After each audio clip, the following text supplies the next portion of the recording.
what is abyssobenthic zone? What is abyssobenthic zone?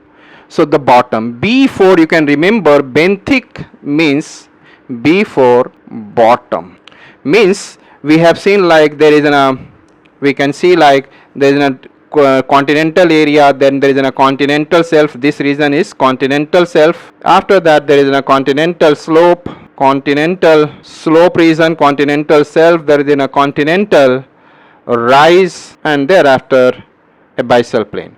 So this bottom region, if I am talking about this bottom region, bottom is benthic. So the deeper part of the ocean and their bottom is considered an abyssobenthic zone. The bottom of a deep ocean or of a sea or a lake. So this way I think it will be clear to you, abyssobenthic zone.